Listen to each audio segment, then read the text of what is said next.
Welcome, and thank you for joining in this afternoon's webinar, Practical Strategies to Mobilise Knowledge in Complex Systems.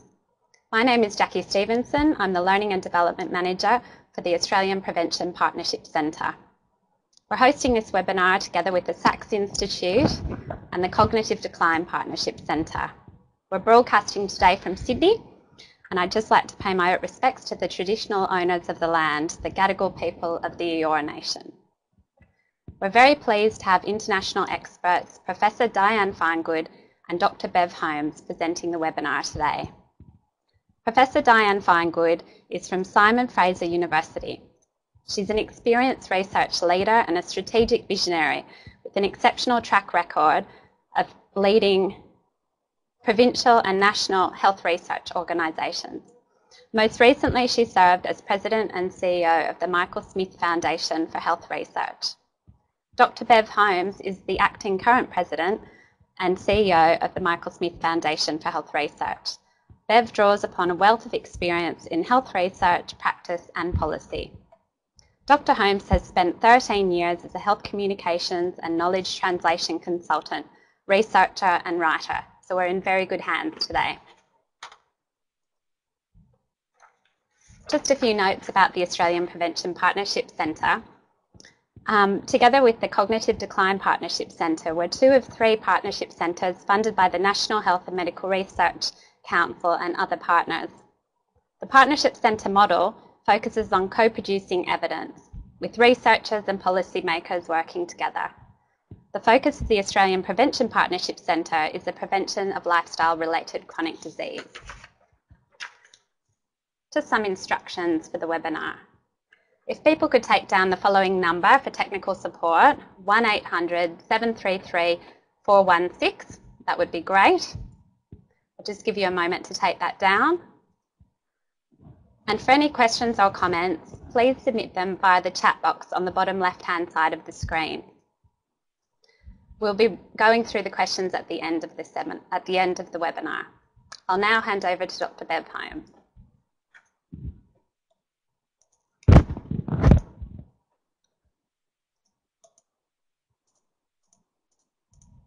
Good afternoon, everybody. Thank you, Jackie, for the introduction. So we have three key messages that are going to frame our presentation today. First of all, knowledge mobilization is an established field with a long history and an evidence base about what works in some contexts. The complexity of the health and knowledge mobilization systems makes it difficult to know which set of strategies will have sufficient impact. And systems thinking can provide a framework for selecting a set of complementary strategies. In that third section, we want to get really practical. We want to suggest what those of you who are leading or involved in knowledge mobilization initiatives can do to maximize success. But because, of course, your initiative is at some level only as successful as the system in which it works, we also want to refer to what other stakeholders would ideally be doing, and you can advocate that they do. So these are people like funders or organizational leaders or key influencers and so on. So I'm going to take us through this first section and then hand over to Diane for the next one. So knowledge mobilization is an established field with a long history and an evidence base about what works in some contexts. What do we mean by knowledge mobilization? We're using here the definition from the Australian Prevention Partnership Centre, a purposeful multi-directional process of connecting academic researchers with decision makers and practitioners with the goal of improving the nature, quality and use of health research in public policy and professional practice.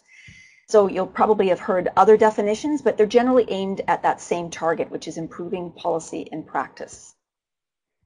Other definitions and also other ways to say knowledge mobilization. Here is a list, a helpful list perhaps, of more than 50 ways. In Canada, we tend to use the term knowledge translation, which some of you will have heard about and perhaps use. That was coined by our national granting agency, Canadian Institutes of Health Research, about 15 years ago. In the US, the favored term tends to be dissemination and implementation. We are hearing knowledge mobilization more and more in Canada and also in the US. So it feels like the field is kind of coalescing around a term, which is what happens for a few years when a field is new, which knowledge mobilization in health research and healthcare is. Of course, all newness of the field aside, The whole idea of putting knowledge into practice, which is the essence of knowledge mobilization, is ancient. So here are a couple of early knowledge mobilizers here. We have Aristotle talking about the importance of having and exchanging knowledge just a few years ago. And we have below here Gabriel Tarde, French sociologist in the late 1800s, not actually using the term knowledge mobilization, but exploring innovation and looking at why certain things seem to get taken up and other things don't. Those are just two of them. There's a long history of knowledge mobilizers. Some of you may be familiar with Everett Rogers, or at least the influential body of work that he kicked off, which was called Diffusion of Innovations. And some really interesting work going far back as the 50s and 60s in rural sociology, education, public policy. So a very, very diverse field beyond and much earlier than in health, but really taking off in health and healthcare right now. It's a very important field, a really exciting one, and it's important because, as you know, despite the considerable resources devoted to health research, a consistent finding is that moving evidence into practice and policy is slow and haphazard. I've yet to be convinced that snails are haphazard, but they certainly are slow. So there's a lot of reasons for the lag time, and in some cases it's not even just a lag time. It's actually evidence does not move into policy and practice. Some of you may actually be familiar with a series in the Lancet Journal in 2014. It's a very good series. I recommend it if you haven't read it. It is called Increasing Value and Reducing Waste in Health Research. And the authors of that influential journal suggested that we could indeed increase value and reduce waste in health research if we improve the way research is chosen, designed, done, analyzed, regulated, and communicated. And a lot of those things relate to knowledge mobilization, which we've all learned a lot from over the last couple of decades, thanks to leading knowledge mobilizers who are not only not mobilizing knowledge, but actually studying and writing about the field. So we're just going to highlight three of those things that you probably recognize as important to pay attention to. The first one is that researchers and research users live in very, very different worlds. And if you're a scientist, like many I know, you may see yourself on the left of this cartoon, defending your method and rising above the politics to pay attention only to the facts. And you may see policymakers as depicted on the right side of the cartoon, not caring about the facts at all, but interested only in defending decisions that are already made. But lest you think we're only taking cheap shots at policymakers, let's go for the scientists as well. Sorry, the opposite. Policymakers can easily see scientists as people who don't do much more than point out the flaws in other people's studies, and they know more and more about less and less until finally knowing almost everything about almost nothing. This is from a really lovely article by Bernard Choi, who is a scientist, who points out the differences between these two worlds and the downsides of the really mismatched motivators and incentive structures. But he also offers us hope. So he has some hope for each side of us. And this is one area where the field of knowledge mobilization has really helped us understand each other's worlds as opposed to trying to change them, because clearly that is not ever going to happen. Another thing that the field of knowledge mobilization has taught us about is the importance of knowledge syntheses as opposed to reliance on single studies. This is because individual studies of any type can be quite misleading. Some of you may know John Ioannidis, a Harvard professor who wrote a very influential paper in 2005 that was very provocatively titled, "Why Most Published Research Findings Are False." And he and his team explored the evolution of basic and applied research, and they highlighted concerns about the reliability and interpretation of individual studies. So what he and his colleagues observed is that the results of most highly cited research papers published in really influential journals are frequently overturned or challenged by subsequent less promising publications. So in sum, there are problems with focusing knowledge mobilization efforts on individual studies, including those about health systems. The final thing we want to highlight here that the field of knowledge mobilization has really helped us understand and helped us deal with is that evidence comes in all shapes and sizes. We do have scientific research findings, but we also have professional experience and judgment. We have organizational data, we have stakeholder values and concerns, and there's a lot of different writing on different types of evidence and strategies to really help us draw on those different types of evidence, which many of you may be doing already. So let's stop here and take a poll. Let us know what types of evidence you're using in your work.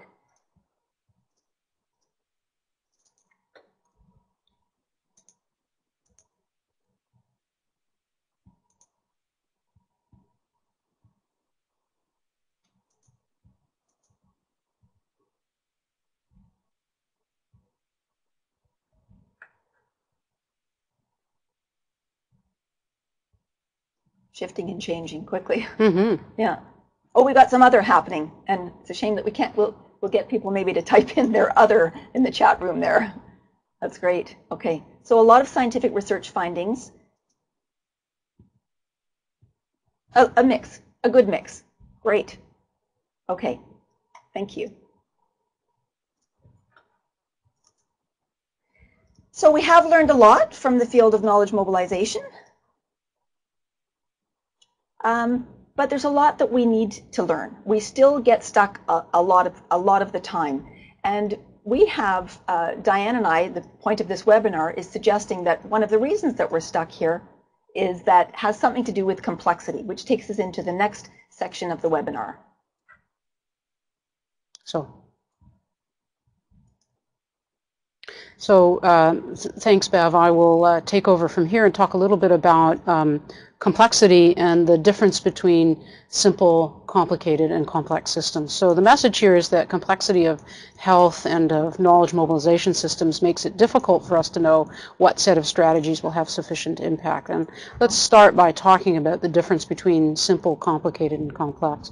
So illustrated on the slide here is a simple system, a thermostat. Most of us understand that thermostats are quite simple. They have a sensor for the temperature. You set the temperature that you want. If the temperature falls, the thermostat turns on the heat and brings it back to the setting. So that's a very simple feedback loop. Doesn't have any randomness to it. It's quite deterministic. You know how it's going to function. Next to the thermostat is an airplane, and airplanes are actually fairly complicated. And I've illustrated an airplane that's on the ground with, we'll assume there's no pilot in it, because a complicated system, you can understand that a plane has many, many different pieces and parts. But the fact that we mostly don't have planes falling out of the sky is because we can figure out how they function, and we can tighten our system such that we're always conscious of whether the plane's going to work or not. I mean, it's not 100% perfect, but it works fairly well. If you put a pilot in the plane, it starts to edge towards complexity, because the pilot adds a component of, I'll say, randomness or unpredictability. But here's a complex system, and if some of you work in the area of obesity, you'll recognize this as the obesity system map that the UK Foresight Group developed. And what it evokes in you is a recognition that, in fact, there's many different variables that contribute to obesity or any other system. You can just, I often use this slide to illustrate other complex systems because you can't actually read it, so just put a title on it and you're in good shape. But the point here is that you see lots of variables, lots of interdependencies, and those are some of the characteristics that make something complex instead of just complicated. We can zoom out on this slide and see things that we're familiar with. So what you're seeing here are the different parts of that map: social psychology, food production, food consumption, and the arrows between the segments and even the thickness around a segment reflects how many underlying variables there are. So what you'll notice here is that food consumption plays a role in our physiology, physical activity environments play a role in individual physical activity, and interestingly enough, food production drives food consumption in this picture, but oddly enough, there's no return arrow. So this reflects the stakeholders who put this map together. But either way, what you're seeing is an illustration of the complexity of the challenge of dealing with obesity and chronic disease prevention. Now, these figures and this illustration gives you some distinctions about simple or complicated systems and complex systems, but there's a whole host of characteristics. And this is not a black and white situation, so something's not homogeneous or heterogeneous, there may be degrees of homogeneity versus heterogeneity. What do I mean by that? So homogeneity would be if all individuals were the same. But we actually know that there's more than 600 genes in the human genome that are related to human obesity, suggesting that we as individuals are quite heterogeneous, and that makes addressing the challenge much more complex.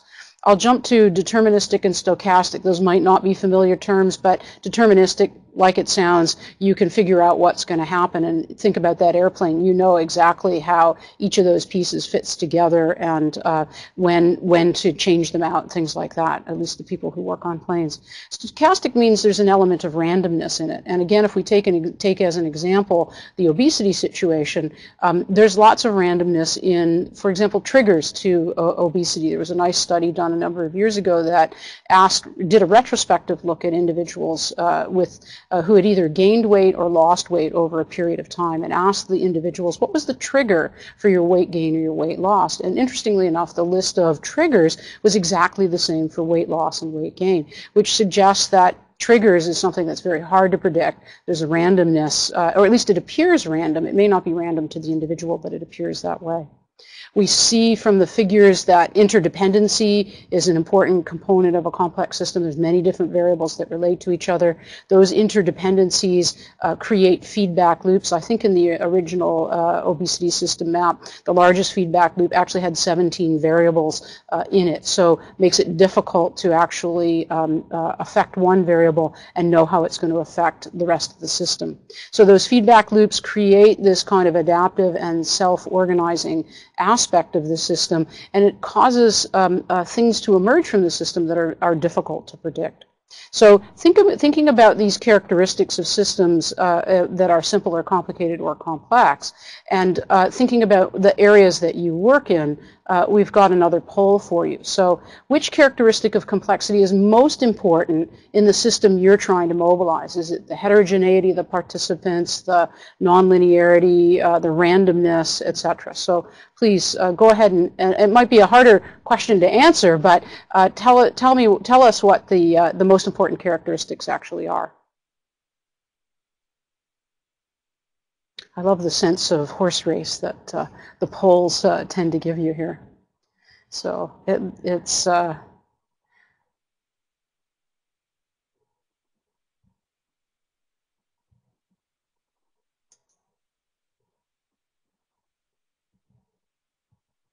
so all of these characteristics are important to different systems that our participants are working in. So interesting to see that interdependency, and it may be in part because we can really see those things when we're working, is important, and that stochastic is, there weren't too many votes for that, meaning that you don't think randomness is important, but maybe it's because we're also not focused on it in that way. So thank you for that. This slide is to illustrate the point that knowledge mobilization, in addition to obesity, which we were looking at before, is also complex. And this illustrates, I'm going to actually highlight here for a second. So in the lower left-hand corner of this slide, you can see the sort of traditional traditional research aspects of knowledge mobilization, where we're talking about research publications leading to access to research-based evidence, and that's all generated through research funding and support that creates scientific research, and things like academic pressure to publish is an important component of it. In the upper right over here, you see that this is more about practice-based evidence and what drives practice-based evidence. The fact that we can tailor and adapt knowledge plays a role, and evaluation capacity, for example, is important in practice-based knowledge. So, and these systems are clearly interdependent, making knowledge mobilization a challenge as we go forward. Now, when a system is this complex, the challenge is that the response to these kinds of illustrations and respecting complexity tend to be retreat, despair, believing the problem is beyond hope. I know when I first saw the obesity system map, I wasn't even allowed to have a copy because people were worried that policymakers would just run away from the problem. We tend in this day and age especially to assign blame, try to figure out who's responsible for it when clearly no one individual or one person is responsible. We sometimes look for those simple solutions, and occasionally we galvanize our collective efforts to invest significant resources. And when I first started using this slide about a decade ago, I used that as a positive component and thinking that we were ready to start working on a challenge like obesity. Now I'm thinking, 10 years on, that we're still trying to galvanize our collective efforts and invest significant resources, and we don't always approach the problem in a way that's going to be a solution. So you may be one of these people who feels retreat and despair to the complex problem that you're working on, but I'm here to give you, in a sense, some hope that there are solutions that are appropriate for complex problems, including the complexity of knowledge mobilization. This slide lists the places to intervene in a complex system that were written down by Donella Meadows, somebody who worked in the environmental area for many years and is very much a systems thinker. And this is not the sort of traditional way of thinking about a system as you might with a social ecological model, which layers individuals in the systems that are close to them, like their home, school, and work, and then on out to organizations and ultimately to our national policies and things like that. This layers complexity in the things that are the most difficult to change at the top, the paradigm, and the ability to transcend paradigms being deeply held beliefs, through the goals of the system, down to the rules by which the system works and the structure of the system and information flows, all the way down to the size of the stocks and flows and the constants, numbers, and parameters. I think what's important here is that we recognize there are things that are very difficult to change, but that can be very powerful, and things that are relatively easy to change, which we tend to have evidence for down at the bottom, but for which by themselves they tend to be least effective. Now, we were interested in using this way of thinking about complex systems to understand strategies that are trying to address a complex problem like obesity, and we quickly found as a framework it wasn't that useful. So we actually collapsed these levels down into something that's a little bit more, a little easier to understand. So here we see paradigm being those deeply held beliefs, which is at the top of the system, the goals of the system, and it says what you are trying to achieve. Think of what the system is trying to achieve, and you don't always know what the goals of the system are, so this is an important thing to think about. The structure of the system is about the information flows, the connectivity, the trust between actors in the system. Feedbacks and delays, this is where self-regulation, adaptation occurs, reinforcement of particular variables because of the feedback loops. And then down at the bottom, the structural elements, and these are all the individual actors and subsystems and the parameters by which the system works. And we have a tendency to function mostly down at this bottom level. This is where we have the most evidence, but you can see that paradigms are actually quite important, and how we hold our beliefs actually should drive what the goals, structure, etc. of the system actually are. So we've got one more poll for you, and we'd like to know what level of the system are you actually focusing on in the work that you're doing. So think about these different levels and tell us that's the part of the system that you're most focused on.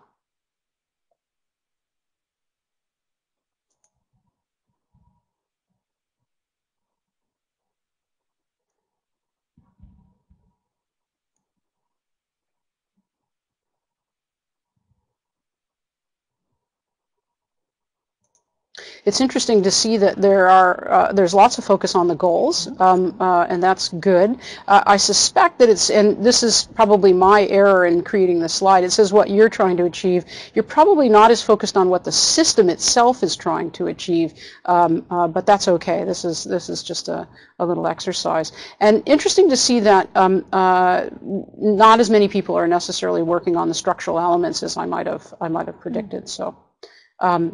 Okay, so I think we've illustrated here how complexity of health and knowledge mobilization makes it difficult to know what set of strategies are going to have impact. And now we're going to move to thinking thinking about knowledge mobilization strategies and how this framework can help us think about knowledge mobilization within the context of complementary strategies.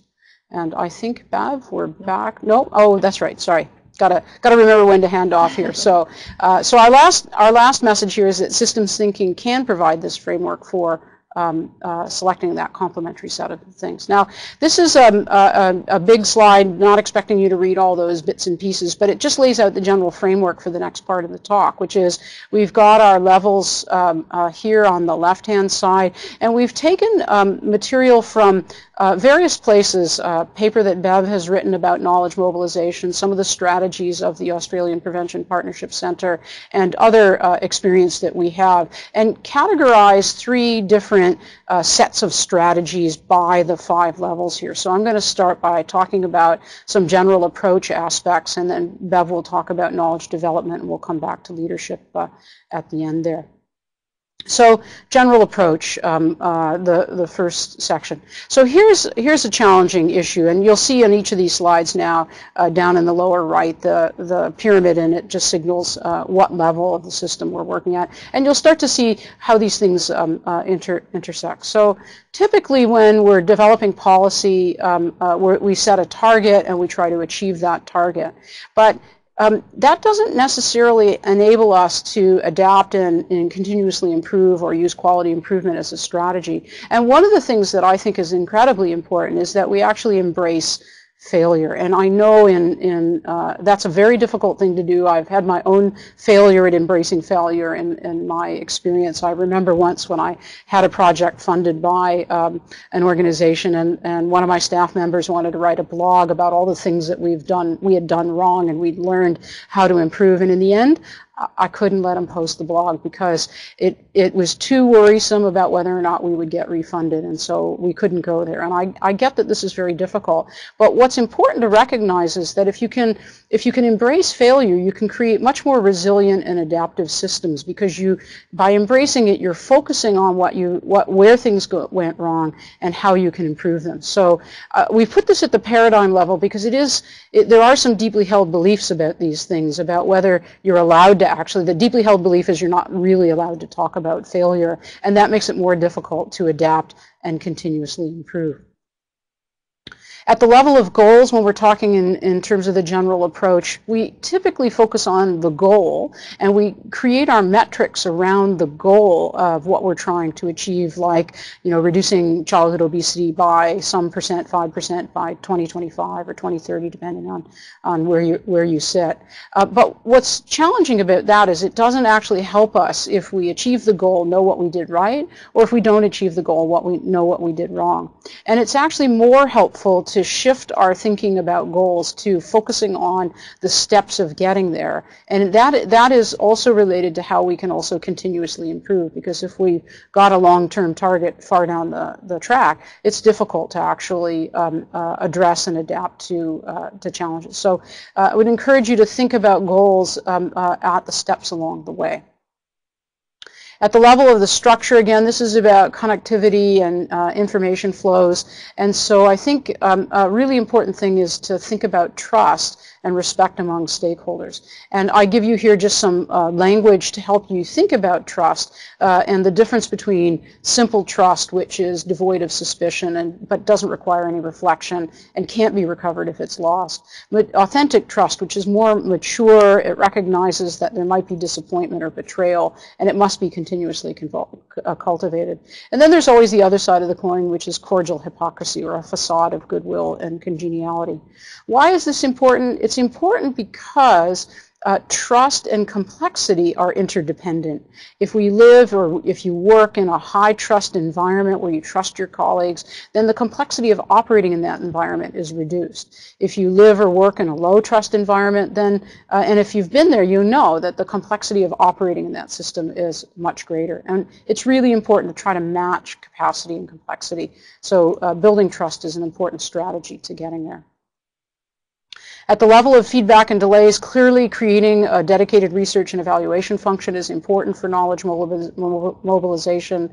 It's important to continuously improve and evaluate. That strategy would be the best, but ultimately having a dedicated research and evaluation function for knowledge mobilization is actually quite important. Are you achieving those steps along the way? We also need to think at the level of feedback and delays on the power and influence and the incentives and disincentives for knowledge mobilization. And we all know that in the research environment, there are powerful incentives to do research that isn't necessarily the applied research that's about knowledge mobilization, but to be the credit that researchers are often given is for that unique and innovative work that they're doing that's original, that isn't about applied, that isn't work that they're doing that's original, that isn't about applied, that isn't applied and doesn't have those kinds of strategies. So we need to think about shifting and working in a funding agency. How can we shift the incentives and disincentives for enhancing knowledge mobilization? And in the old, I think in the original incarnation of pushing in these directions, we would do things like require a knowledge user to be part of a grant, and typically we would get, researchers would call somebody up the day before a grant's due in order to get that person's name. So we've got to find stronger ways to create those incentives and disincentives, and we need to do it not just for the research community, but also what are the incentives and disincentives in policy environments for using evidence. And that's a question I'd love to hear people talk about, is how can we create incentives in the policy environment that enhance people's use of knowledge. And lastly, of course, down at the structural element level, a critical component is to provide adequate resources. Resources isn't just about money. It can be about advice and support for the work that you're doing, for providing guidance and tips. Even today's webinar, in a sense, is to give you some ideas and strategies about knowledge mobilization.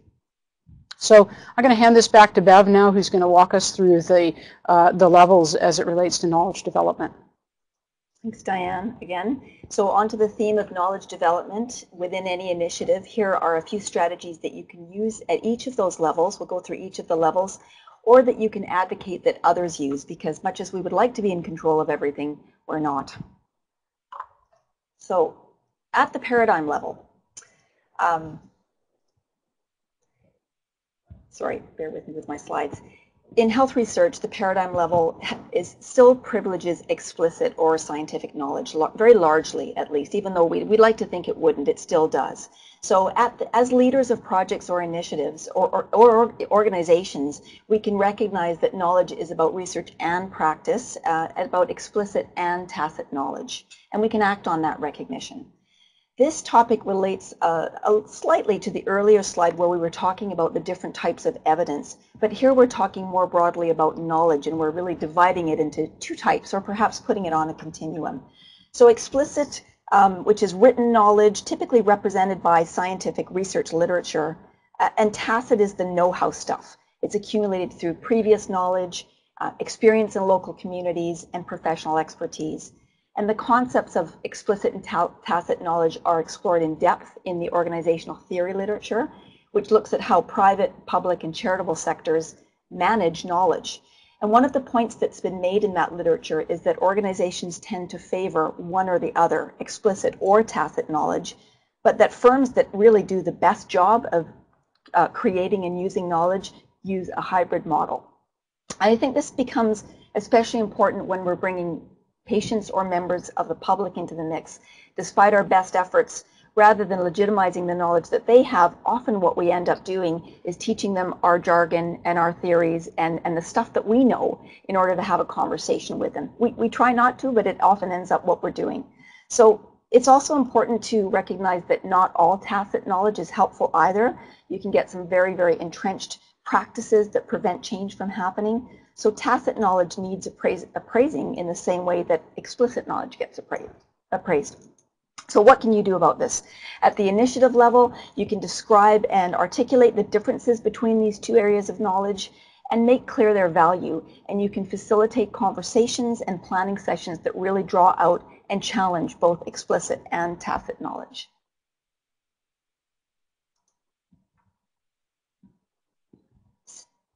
Setting shared goals. So it was great to see so many of you on the last poll talk about the importance of shared goals. I'd love to learn more about that from you. It's important, but it is difficult. So we do need to do that. I think it sounds a lot easier than it actually is. As the cartoon suggests, there are so many situations when people think they've agreed on something, but they're really talking apples and oranges. But if the goals aren't agreed on at the outset, it's really difficult to get anywhere, and when tensions surface, this is often the reason, even though it may not be obvious that this is the reason. I've got a little story about an article about public involvement in priority setting that I love to use about shared goal setting. It's by a Canadian researcher named Antoine Boivin, and he did a randomized controlled trial of public involvement in priority setting, and he did also a process evaluation. And as he talked to all the stakeholder groups afterwards, he found that they all had very different ideas about the project that they'd been involved in. So when he talked to regional health authority directors, they thought that the public involvement was a bit of a lever for influencing their board of directors. CEOs saw public involvement as an opportunity to educate the public on the organization's priorities. Clinicians and medical leaders thought this was all about actually having the public take more, manage their own healthcare better, and the public thought they were getting involved to actually make healthcare be better. So you can see what the reason that's a problem is that you would use very different strategies and tactics depending on what your goal actually was. So if set well, goals give you a clear focus and direction. They help you stay on track, recognize when you're not on track, and they really give people something to work towards, but also there's something to come back to when the going gets tough. So what do at the initiative level? Make sure those goals get set. It sounds like many of you are actually doing that. You may need help. A good facilitator can work wonders. And we wanted to mention something that seems like a really promising practice in something that's called interest-based negotiation, which backs right off specific solutions, which is often where people want to go. Even though they think they're setting goals, they're actually talking about how to fix something. Because at some level, it is actually possible to arrive at what everyone wants to see as an outcome, even people from really, really different stakeholder groups.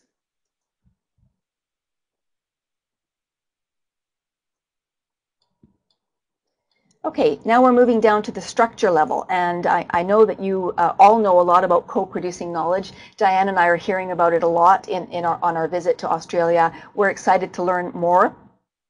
We talk a lot about it in Canada, and we think it's as easy as riding this bike. But it's increasingly used. There's a long tradition of like practices, for example, in a community-based partnership research, integrated knowledge translation, but we all seem to be using this co-production of knowledge. Great idea, extremely promising. Unfortunately, I don't think it's as easy as it sounds in the cartoon, and I do think that we do ourselves a disservice if we think it is. It requires a lot of role clarity, a lot of attention to power imbalances, recognitions of different motivations for involvement, and probably some difficult discussions about rigor versus relevance in any initiative. But fortunately, there's help. There's some really, really good models out there that you can probably are using and that you can test so that we can all get better at this. And as well as using a model, it's important to put resources to co-production. For example, facilitation and skill building. People don't automatically know how to work together. And this is an area where, again, beyond the initiative level, ideally organizational leaders are going to get in on the act to say that this is actually the way we do things in this organization. Funders would ideally be offering more awards based on co-production, but helping those that are funded to actually co-produce knowledge. Academic institutions would do well to train researchers to work this way. So there's tons going on in this area, and it's really, really great to see it taking off. Okay, we're going to move down now to the feedback and delay level.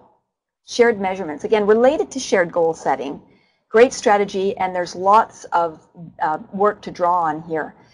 And the point that we want to make here is that in a complex system, you can't possibly predetermine what steps are going to bring about the change that you want. It's not about, complexity is not about simply being lots of moving parts. It's about what happens when those parts interact in ways that we cannot predict. So we need an eye to the shared outcomes, but we need to be monitoring them ongoing. So this slide shows a popular method from the Institute for Healthcare Improvement. You may be familiar with this, the PDSA cycle, Plan, Do, Study, Act. It's really shorthand for testing a change by developing a plan to test the change, carrying out the test, observing and learning from the consequences, and determining the modifications that should be made to the test. There are also some useful resources in a movement that some of you may be familiar with called collective impact. It started about 7 years ago. A definition here, a framework to tackle deeply entrenched and complex social problems, The framework has 5 key elements: a common agenda, shared measurement, mutually reinforcing activities, continuous communication, and a backbone organization that can keep everyone on track. So on that shared measurement piece, there's lots of really good resources from the collective impact movement to help you there. And finally, at the structural elements level, so Diane noted that there was less activity at the structural elements, and this is something that we would really, really encourage people to do if you're not doing, and advocate that others do too. It's a very exciting area, we think, is to contribute to the science of knowledge mobilization.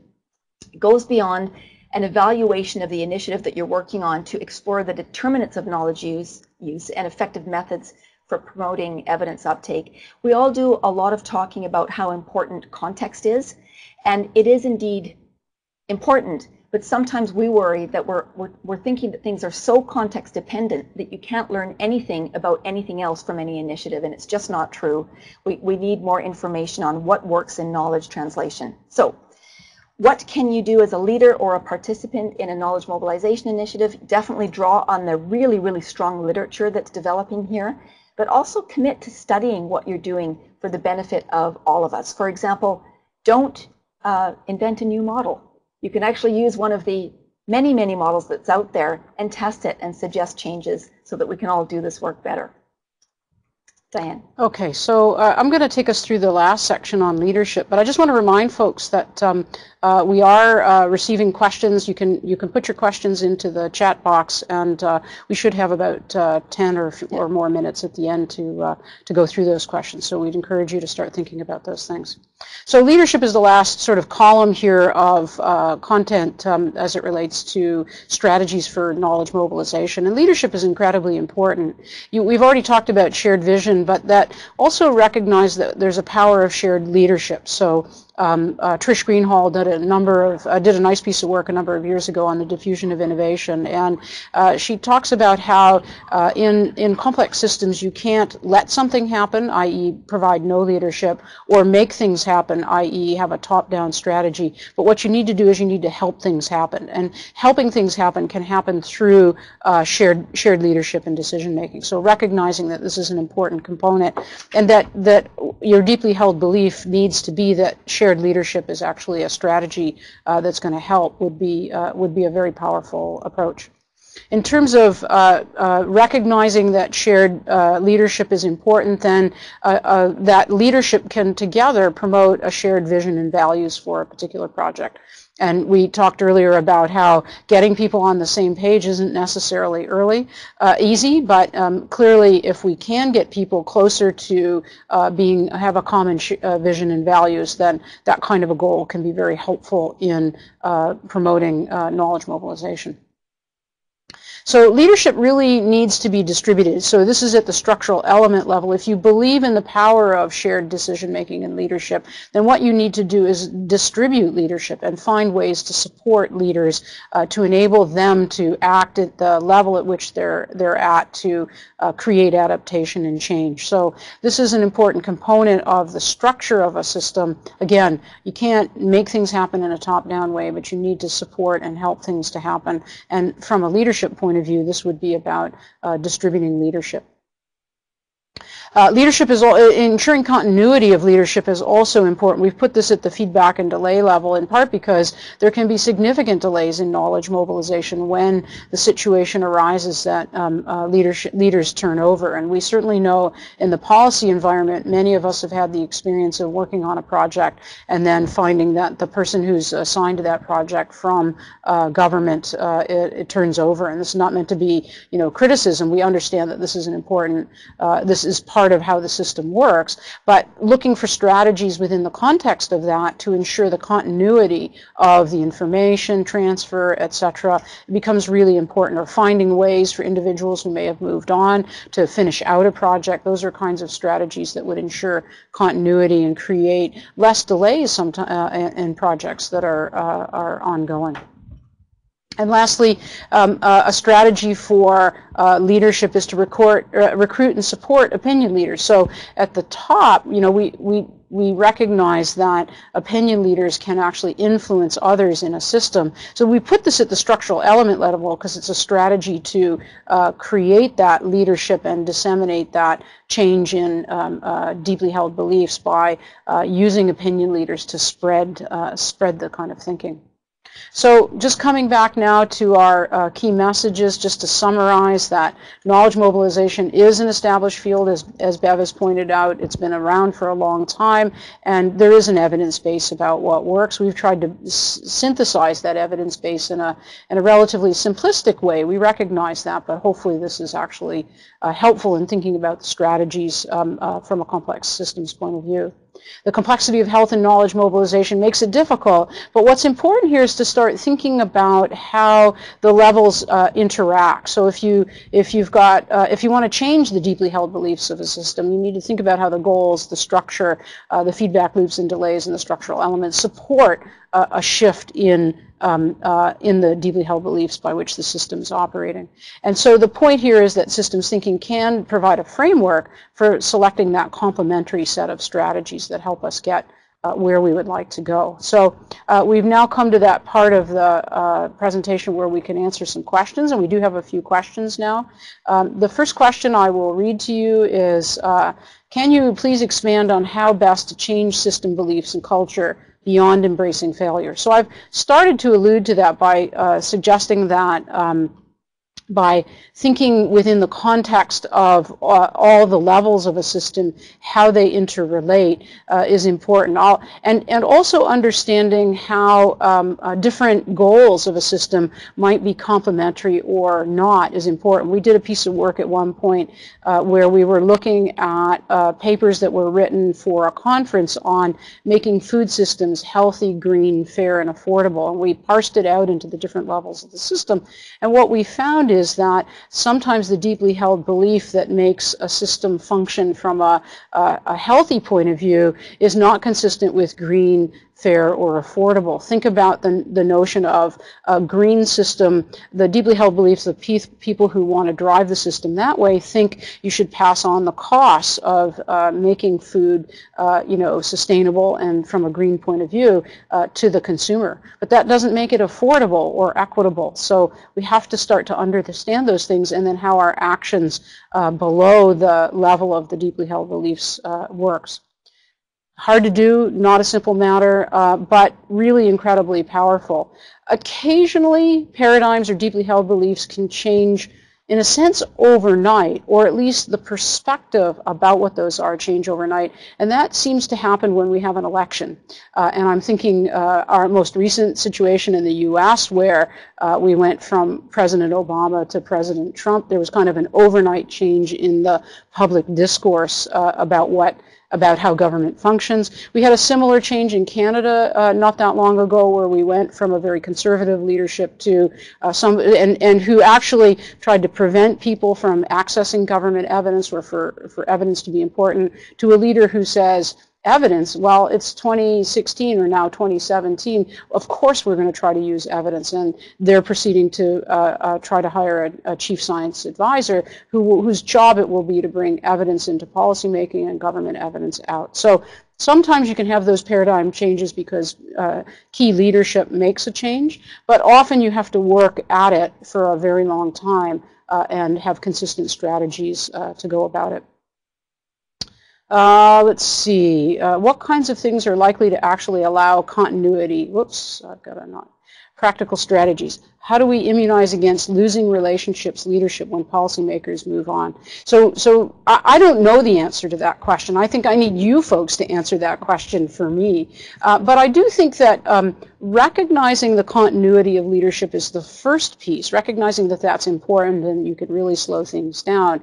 And then looking for ways within the policy environment to either enable some continuity, i.e. allow a person when they change jobs to devote devote a portion of the time for a period of time to helping bring the next person up to speed. I don't see that happening very often in policy environments, but enabling some of that continuity could be enormously helpful in interventions that involve our policy colleagues. So I think that's a really important thing to do. I think, we don't often pay attention to documentation and things like that as much as we should. Those are other strategies. But Bev, do you have a suggestion? I'll just add something there. I think this is allows us to go back to contributing to the science of knowledge mobilization. So there actually is a lovely body of literature that's developing on leadership and the importance of leadership for continuity, for success of strategies. And this is where we could start to actually measure leadership as part of the initiatives that we implement, but also draw on the literature to suggest that this is what needs to be in place in order for us to move forward. I don't think that it's a panacea. I think this is slow, because often this isn't the kind of evidence that is listened to. But again, drawing on what we already know about leadership, and then putting that as far as we can, putting the leadership in place, and evaluating how that leadership has helped and hasn't helped is something that we could do. Great. There's the next question that I'm going to pick up on is, could you please describe the strength of the evidence base regarding knowledge mobilization at a systems level that has shown measured improvement in patient outcomes? And Bev, I've got one example to refer to here. So there was a recent paper that looked at, was a synthesis of community-based strategies to address type 2 diabetes. And what was interesting about this paper was that they categorized and they looked at the strategies based on the number of characteristics that included systems thinking. So they actually tried to use and parse out which of the strategies took a systems approach to the interventions to address type 2 diabetes and glucose control. And in that study, they did show a rough correlation between the number of systems approaches that the strategy or intervention used and the results and the outcome. It's the only paper I actually know about that has actually taken that kind of a systems approach. So one of the challenges is that we really absolutely need to drive research in this direction and try to do considerably more. I think the Australian Prevention Partnership, with which I'm familiar, is working hard to develop these kinds of approaches, to develop systems-based approaches. I know that there's a number of projects going on now, so hopefully in the not too distant future we'll have a somewhat larger, albeit not very large yet, evidence base. Bev, are you familiar with any other examples? I'm not, and I'd say, so it's not about the strength of the evidence base, it's actually about the existence of the evidence base. And Diane and I are really excited to be here, learn from you folks here, but also to really advocate that we get beyond talking about complexity, which in Canada we're pretty good about now. We talk a good line about complexity, but actually acting on it seems to be beyond us. So using some of the models that are at hand and building that science, I think is going to help us. I think it is going to be a difficult thing to talk about patient outcomes. We're a long way from that. But there are, as Diane talked about, with those intermediate process indicators, we can probably make some headway there. Wish we knew more about that. Yeah.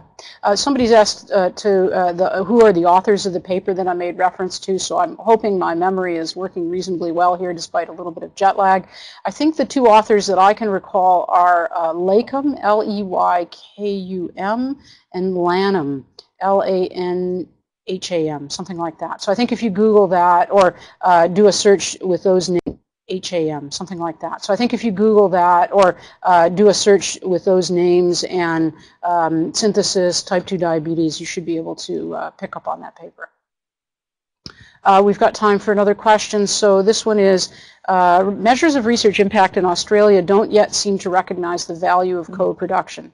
In Canada, is there beginning to be a shift towards recognizing research that influences policy through co-production? So that's a great question, and I guess the answer to the question is in part needs to be broken down by who we're talking about. So the first thing I would say is that for the most part, our academic institutions are still lagging behind recognizing the value of co-production, and there's still a tendency for things like tenure and promotion to be based on, individuals who are the leaders of projects, not individuals who are co-producing knowledge. There's also a lack of recognition about how long it actually takes to do co-production. It is a very time-consuming exercise, and so it is fairly difficult. I'd like to think that there's some progression in some of the funders. So I worked between 2000 and 2008 for the Canadian Institutes of Health Research. That's our federal health research funder, and I think they were trying to push the agenda, but I'm not sure that even the reviewers then that get brought in to review grants. So they started to create guidelines that try to push this co-production, but I would say only in very specialized programs did it work. One program that comes to mind was a program that we developed on research on natural experiments. So slightly different from co-production, but the idea here was that a researcher could apply to study an intervention that they did not have control over. So in fact, one of the requirements was that they did not control the intervention. It wasn't their intervention, but it was something that was happening in the real world that was worth studying. And I think that program and the guidelines for it really helped to create a climate, albeit a small, entree into the area of co-production of knowledge. So that would be one example. And I think as well, funders like the Michael Smith Foundation for Health Research are pushing in that direction. They have a new program. Maybe, Bev, you want to talk about the I2C program a little bit, because that's one where I think co-production also comes up. Mm-hmm. Sure, I can do that. And this is actually a fairly small award. But what it's aimed at doing is just giving enough money so that researchers and research users, as we call them, can get together and talk about what's the problem. And if there's a problem, what are the goals that we might set? So we're backing right up from getting people to sort of declare the state of the emergency and how they're going to fix it, and please give us the money and we'll go away and do it, to actually providing them with a grant so they can get together and talk. And we're going to get people together as part of that. We've got a cohort, if you will, of people who will be using co-production models and testing those models. So to the point of the question, I do think that there's recognition of the value at the highest level in the circles in which we work in British Columbia and in Canada. I still think people don't actually understand what it means, mm-hmm. and how difficult it is and how resource intensive it is. We've got lots of researchers we work with that want to work with citizens and the public and healthcare practitioners and policymakers, but of course they're not recognized for doing that work. In fact, they're penalized for using that work because they need to get those publication records in and so on. So it's slow. The value is recognized, but we're going to have to put some time and effort and resources behind actually letting it happen. Okay, so we're just about out of time now, so I just want to go through the last few slides here, let you know that we are contactable, always happy to receive questions and engage in dialogue with folks. We've got a couple of slides of resources here, so if you access the deck, you'll see that there are some resources around knowledge mobilization that you can come upon. And over to you, Jackie, for the closeout. Well, thank you very much for joining our webinar, participants. If you'd like to find out more about the Australian Prevention Partnership Centre, the Cognitive Decline Partnership Centre, or the Sachs Institute, you can click on our website, on the websites now. Importantly, we'd love your feedback. We've got a very short feedback survey. If you click on the link on the slide now, you'll be able to do it in just a couple of minutes. And that would be terrific. We will be sending around the slides to the participants, and we have recorded the webinar, so you'll be able to get it on our website soon. And importantly, thank you very much again to Diane and Bev for their insights on mobilising knowledge in complex systems. Thank you. Bye-bye.